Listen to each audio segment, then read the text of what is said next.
প্রচারণা যেরকম দেখছি তাতে করে আমার কাছে একটা বিশ্লেষণ মনে হয়েছে যে একটা দ্বিপাক্ষিক মানে হচ্ছে একটা অপোজিশন পার্টির মুডে সকলেই চলে গেছে, যে একটা সরকারি দল হবে আর একটা অপোজিশন পার্টি হবে, এবং এর মধ্যে আসলে আলাপ আলোচনা মানে একদল একটা মন্তব্য করলে, এক দলের একজন নেতা একটা মন্তব্য করলে সেটাকে ডিবাঙ্ক করে আরেক দলের আরেকজন নেতা মন্তব্য করছেন। উভয় জোটের মধ্যে এরকম একটা টেন্ডেন্সি আমি দেখতে পাচ্ছি। সেটাকে ভিত্তি করে নানানভাবে মিডিয়ার নানান রকমের ফ্রেমিং আছে, এখানে সোশ্যাল মিডিয়ার নানান ইনভলভমেন্ট আছে, এই সব কিছু মিলিয়ে আসলে প্রচারণাটা এখন চলছে।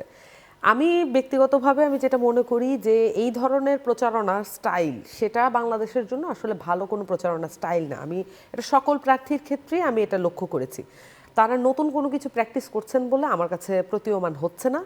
এবং রাজনৈতিক দলগুলো আসলে যেই ধরনের প্রমিস আসলে ব্যাখ্যা করছিল আফটার দ্য জুলাই আপরাইজিং, আপনাদের প্রত্যেকটা টকশোতে আপনি দেখবেন যে প্রত্যেকেই নানান ধরনের মুখরোচক প্রমিস করছিল যে এবার পরিবর্তন হবে, দলগুলো আগের মতন থাকবে না। কিন্তু অবস্থা দৃষ্টে এখন যখন বাস্তব অবস্থায় এসে উপনীত হয়েছে, সেইখানে এসে দেখা যাচ্ছে যে আসলে পুরাতন যেই প্রচারণার ধরন, বিশেষত এখানে সোশ্যাল মিডিয়ার নতুন একটা যুগ এসেছে, সেইটা আলাদা হতে পারে, কিন্তু যেটা হচ্ছে মূলগত ধরন যে একে অন্যকে ডিবাঙ্ক করা এবং অ্যাটাক করা, এটার মধ্য দিয়ে আসলে রাজনীতিটাকে এগিয়ে নিয়ে যাওয়া, এটা আসলে বহাল আছে। ভোট যখন সামনে চলে আসলো তখনই সেই প্রতিশ্রুতির জায়গাটাও অনেক বেশি ব্যত্যয় ঘটতে শুরু করলো। আপনার বক্তব্য থেকে সেটাই স্পষ্ট।